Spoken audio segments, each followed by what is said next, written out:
Bonjour chers parents conscients, j'espère que vous allez bien. Aujourd'hui, je voudrais bien qu'on parle de cette fâcheuse habitude qu'ont de nombreux parents de penser que qu'humilier, torturer, maltraiter un enfant, c'est une forme d'éducation.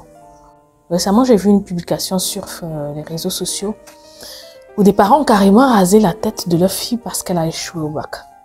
Et puis dans les commentaires, beaucoup apprécient cette façon d'éduquer. Pour eux, c'est une façon d'éduquer. Ils se sont même moqués en disant que c'était bien fait pour elle. Car avec la tête rasée, elle allait moins s'intéresser aux garçons et plus se concentrer sur ses études.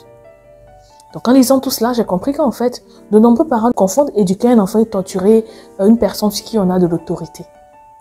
Un enfant, c'est un être humain, comme vous et moi, qui a des sentiments, qui a des émotions et qui doit être respecté.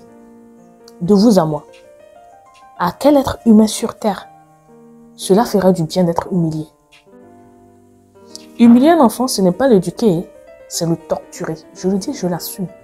Car éduquer un enfant, c'est avant tout lui transmettre des valeurs, des bonnes pratiques qui lui seront favorables, qui vont lui permettre plus tard d'être un atout pour lui-même dans un premier temps, mais aussi pour la société dans laquelle il évolue.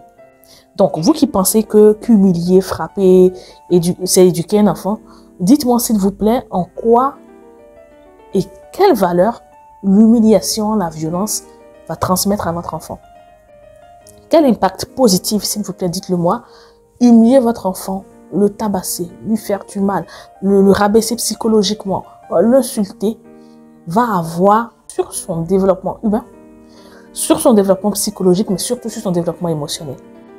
En tout cas, moi, je vais vous donner mon point de vue sur la question. D'abord en un, humilier votre enfant. Donc, dans notre cas pratique ou dans notre cas d'espèce, couper les cheveux de votre fille parce qu'elle a échoué à un examen va la limiter et lui faire croire que l'échec est la pire des choses qui puissent arriver à un être humain. Alors que c'est faux. Le bac, ce n'est qu'une étape de la vie. L'échec fait partie de la vie.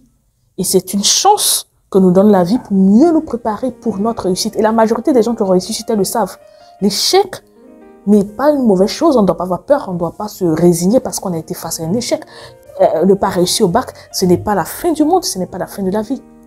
L'échec de votre fille à un examen peut être déjà un moyen pour elle d'apprendre une leçon de la vie et de mieux s'en servir pour réussir dans le futur parce qu'elle a tout son futur devant elle.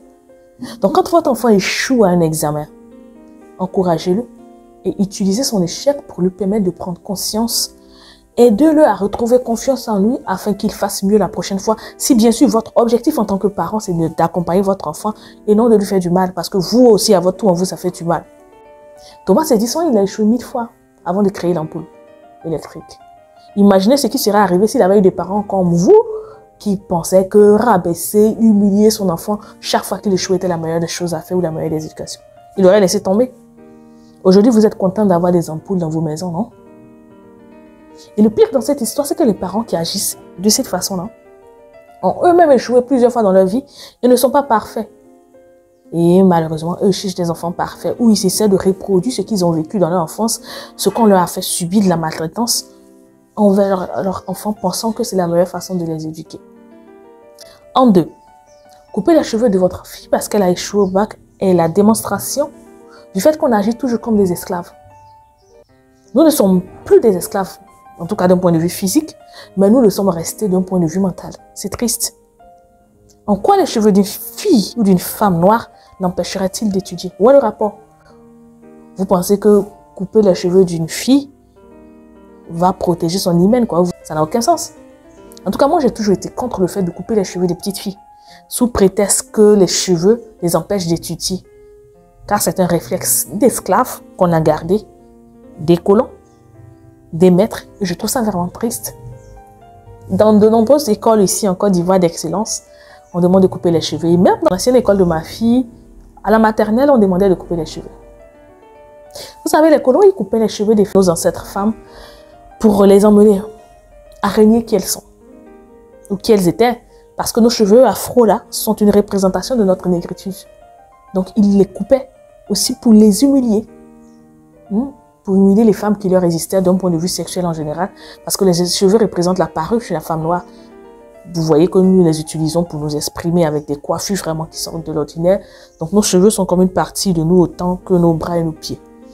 Enfin, les colons coupaient nos cheveux pour nous faire croire que nos cheveux africains là, étaient moins beaux que les cheveux des femmes occidentales. Ils disaient que ça ressemblait à de la laine, mouton, que c'était pas beau. Donc chaque fois qu'on coupe les cheveux d'une petite fille noire, on lui fait renier qui elle est, on lui fait renier ses origines, mais surtout, on lui fait croire que ses cheveux l'empêchent de réfléchir, contrairement à la petite fille européenne qui est intelligente, qui va à l'école, même avec ses cheveux. Moi, je ne comprends pas, les Européens, là, ils ne se coupent pas les cheveux, les petites filles, mais ça va bien à l'école, là. Hein? À la rigueur, on peut demander de ne pas mettre des mèches, il n'y a pas de souci, mais les cheveux naturels, là, on les laisse. Donc, si vous êtes partisan de cette barbarie-là, ne vous plaignez pas plus tard si de nombreuses petites filles noires préfèrent occidentaliser les cheveux et ne soyez pas hypocrite pour venir faire genre « Oh, on ne s'aime pas et tout ». C'est vous qui avez occasionné ça. En 3, couper les cheveux d'une petite fille ou d'une fille pour la punir d'avoir échoué à un examen est une violence à l'égard des femmes. On enlève quoi? La parure de la femme, qui sont ses cheveux. On l'ampute d'une partie d'elle. Parce que c'est rare de voir qu'on coupe les cheveux du jeune garçon parce qu'il a 1000 copines. Hein? Non, ça c'est l'apanage des jeunes filles. Il y a des familles même où on va carrément couper les cheveux de la fille parce qu'on a vu avec un garçon. Histoire de l'humilier en fait, de la rabaisser. Lui ni le droit d'exprimer sa sexualité, comme si elle était moins un être humain que le petit garçon. Je connais de nombreuses petites filles qui sont précocement tombées enceintes, même en ayant les cheveux coupés. Hein. Je vous l'ai dit tantôt, en quoi le fait d'avoir des cheveux coupés ou pas va influer sur le fait d'avoir des envies sexuelles protégées ou pas. Ça n'a aucun sens en fait. Il faut que cela cesse parce que humilier son enfant, c'est lui créer des blessures qui vont avoir des effets négatifs sur lui une fois qu'il sera adulte. On peut éduquer un enfant dans le respect de qui il est. On peut éduquer un enfant et en faire une personne bien sans pour autant l'humilier. Parce que humilier l'enfant, et il sera un adulte qui à son tour va humilier les autres. Parce que c'est la seule chose qu'on lui aura appris. C'est le seul moyen de communication et de coercition qu'on lui aura appris.